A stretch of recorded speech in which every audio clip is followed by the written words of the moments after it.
Have you ever wondered what games you should keep or you should lose? Find out here at Purge Reviews. Grimm Forest is a overproduced, if there ever was an ever produced game, it's this one, but I love it, so don't get me wrong. Game based on the Grimm universe of the fairy tales, etc., and it heavily borrows from an older game called Historo, which I really do like Historo a lot, and de facto I like Grimm Forest quite a bit. It's funny that I played this game with quite a few different groups, and I like it more than anyone. It's pretty much fell flat with every group I've ever played it with, to be honest. I haven't found anyone else who likes the game, yet I'm the one doing the review, so it's going to get a positive review from me. I really do like this game. It has everything in it that you don't think that I would like, and normally I do not. You'll be going to spaces on the board. If nobody else goes there, then you get all of it. But if somebody else goes there, you have to split with everybody else who went there. That's the main mechanism of the game. Then you have these cards that are overpowered, and they're take that, and somebody gets one that you think is too powerful, great. There is a way for you to get rid of that card from them by drawing a card and handing it to them.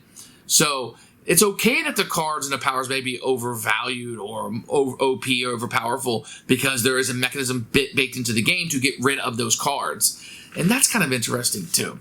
So the game has a lot of take that, you're attacking the leader, you could be screwed over on every single turn, and it's just like, wow, I can't do anything in this game. And it's a race, and I think the race is usually over before the game is over, and none of that stuff seems to work for other people, but I really like it. I like the theme of the Grimm fairy tales. I like the way the miniatures in the game look fantastic. Everything is very beautiful. The artwork is phenomenal. Yeah, the gameplay is heavily borrowed from other games. There's nothing unique or innovative here. This is all borrowed from other things. But I don't hurt games for that. Unless people are always looking for what's unique and innovative, I don't give a crap. Give me a good game and I'll play it. And if I like it and it has nice chrome on it, I'll like it even more. The box is bigger than it needs to be due to the overproduction of the game that's going to be turning some people off. This is, in reality, a very small, simple game with a huge production. I love that fact of it. Grimm Forest, I don't really like much that's come out from this company, and this isn't the best game ever. It's probably a 6 or a 7, but it's one that I personally enjoy and have had a lot of fun with. It'll be a keeper for us. Here is Grimm Forest, which is a very big box and has a very striking cover to it. This is on a store shelf. I would definitely want to take a look at it. Going to get a rule book, which we'll take a look in a minute. Then you're going to get a really cool game trace thing here. Now, mine are all painted. Yours will not be painted, but you can see you're going to have very, very detailed miniatures here that each of the players will have. So then you have the big bad wolf in the middle, and you'll have the different characters that you can be. You pick one of the pigs, and there's a female pig added to the mix just because it needed a 4th player and a little bit of female representation there. So, and everything fits perfectly back into the game trays with a case over it. Then you're going to have 2 of these, which you can set on each side of the table. This will have the little tokens and stuff that you'll have. And you do definitely want to mix them up so there's a variety for each of the players. And these will be the building materials. These are how you'll build the game. These are fantastic toys.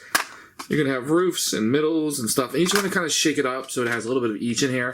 So you just take these out, maybe set this between the different players, and you have this easily accessible to you.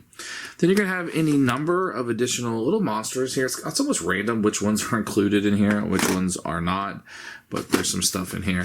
These will be the player boards for the players. They really don't serve any purpose other than just a place to put your things down on top of. And then you're going to have any number of cards. The cards are fine. They have a nice enough finish on it, but the artwork is going to be, you can see the half-naked mermaid there. You're going to have the fantasy artwork, which is phenomenal in this game. You're going to have a bunch of different cards that you will have. These will be the ones that you'll play for the characters. You'll play this face down so you can turn it over and see.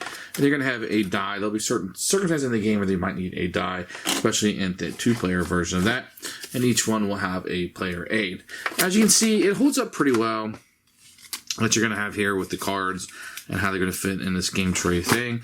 And then you're going to have the different markets, and these will be the different spots on the, makes up what would amount to the board that you'll have. Nothing on the back of them, don't need it. I don't like when they spend money on that, so, but the boards are very, very good, and that's what you'll have here. Everything fits back perfectly in here. Great job with the components, and this right here sells the game and is the best part about the game. Here's a rule book. It just kind of gives you an overview of it. No real rules here. Then you're going to see a picture of all of the components here. This is fantastic. Kind of show everything is used, gives you explanation about everything, and it's done perfectly on 2 pages. You're going to have a setup with pictures over here, which is great. And then this is the rules. Gather, build, clean up. That's going to be the phases of the game. Then it breaks it down. Over here, you're going to see pictures and examples. Always very, and this is like stuff that might have a Fable icon. You might need to know a little more information. See the little eyeball there. Great layout of the rulebook. Oh, I should notate also that the blue is for 2-player and the purple is 4. So if you see anything in here like purple, purple, purple, that's only for the 4-player game. So it's really, really good how that is set up. How to build, the actions you'll be taking a turn, and then clean up. That you'll have in and around the game end. Little differences for the 2-player game, little differences for the 4-player game, and a list of most of the cards through here, kind of what they do, etc. Very, very good. One of the best rule books I've actually seen. Honestly, if the components are the best part about it, the second best part might be the rule book itself. Excellent job here. So to win the game, you're going to be building these different buildings. And you're going to have 3 pieces to make up each building. And you'll be going through the game to do so. Once you have 3 buildings, it doesn't matter what type of building it is. But once you have 3 of these built, the game will end and you will be crowned the winner. If by chance 2 people have 3 buildings, then the stone ones will be worth the most. Whoever has the most stone ones, and then the most wood, and then finally the most straw. The straw is going to be the easiest to build and the quickest. Stone will take a little more time. That's why it will be the tiebreaker in the game. So you'll be building these 3D little buildings in here. That's how you win. I'm not going to go over a lot of difference between the 2-player and the 4-player games. In the 4-player game, you're going to have all the markets out. If you're not, this one would go away. So all the markets are going to have is 5 straw, 4 wood, 3 brick, and 1 of each round. If for any circumstances these are not all taken, for example, in the next round if all 4 are taken, you will add 4 more and it'll become 8 wood that's available. That's how that's going to work. Then the cards will be revealed. And I'm just going to set these up here so you can easily see where everybody went. Then you'll put your miniature out on the spot that you went to, and that will notify the players of where you went. And so what's going to happen here is if you go to a place by yourself, like here, this character went to the straw, they will get all of the straw. The player went here by themselves for wood, so they will get all of the wood. Well, the brick here, more than one person went to it. So what's going to happen is since there's only 3, each player will get 1, and 1 will be left over for the next round. Remember, when we put this back, you will add 3, so next round there'll be 4. Nobody went to this location, so next round there will be 2 wood, 2 straw, and 2 brick. So you're going to get your goodies and you'll move on to the second phase. The first possible action is to draw a Fable card from the Fable deck, and you will gain this. And these things will do different things. So in the gather phase, if you're alone at a location, gain 2 extra actions during the build phase. So instead of 2, you'll have 4 if you have this. Consult the Oracle. If you're alone at a location, you may take 1 random Fable card from each player's hands. So these will give you powers, or allow you to break the rules in some sort of way. And for the most part, they're going to be a one-time use card. Sometimes they'll bring monsters out on the board, like the Big Bad Wolf, and they will affect gameplay. If you look here on the card, you'll see the monster effect. That means there's a miniature attached to the wolf. Before collecting resources, if any player is caught by the wolf, destroy all resources at that location for anyone can collect them. So you put the wolf out of the location, then this card could be established there if you want to. So that's it. Draw a Fable card. The second possible action is gain 1 resource of any time. I can get 1 brick, or 1 wood, or 1 wheat. So if you're short of something, or you just want to get a resource, spend 1 of your actions to gain 1 of this type. Each player is going to have a friend card. You can only have 1 of these at a time. If you happen to have a friend card, that's a special action. You can spend 1 of your actions on it. This one happens to say gain 2 wood and place 2 wood onto the forest. Discard the woodcutter to cancel the effects of 1 monster card. So if they have a special action on them, here's Red Riding Hood. Discard the top 5 cards, gain any wolf cards discarded. If no wolf cards discarded, draw a Fable card. So you can perform the action on your friend card.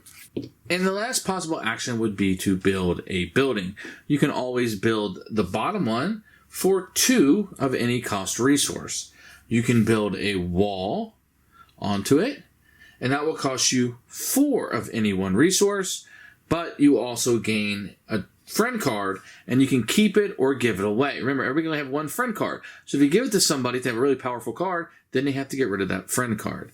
And the last thing you can do is you could build a roof. The roof will cost 6 of any resource, but you need to check for first builder bonuses if you do, because you can get extra victory points for being the first builder of a certain type. There's going to be a first builder of a brick, first builder of the straw, and a first builder of the stick, and this will be worth potential resources and goodies as you go through. That's going to be the benefit you're going to get from building the roof. Keep in mind that straw is the easiest to get, the wood would be the second most plentiful, and the brick would be the last. Now, if you flip this over at any point, if you have this, you will be able to get goodies. So what you can do here is you can get 1 straw, 1 wood, and 1 brick from the supply. You can take 2 fable cards from the top of the deck, or draw a friend card and give it or keep it to somebody else. These are a one-time bonus that you can utilize during the game. Last thing you do would be clean up. You would move the first player marker, everybody gets their pigs back, and you do the same thing over and over again until somebody has built their 3rd house. And that's how you play Grimm Forest. Who should buy this game? I think this is going to be a game for families or people who don't mind take that. You're kind of going back and forth. This could be a lighter thing to play if you're in a gaming group and you don't want something that's taken too seriously, but make sure everybody can handle that you're going to be attacking people all of the time. It's got that fairy tale, so it does play into to families aspects, but it's not just for kids, and it should never be looked at like that. It's a pretty good game that I think works for me in a lot of different groups and a lot of different settings. And it's nice to have games like this in your collection. You can pull off, just play something heavy, I want something a little bit lighter. Let's cleanse our palate with this and have a few laughs. Keeper for us.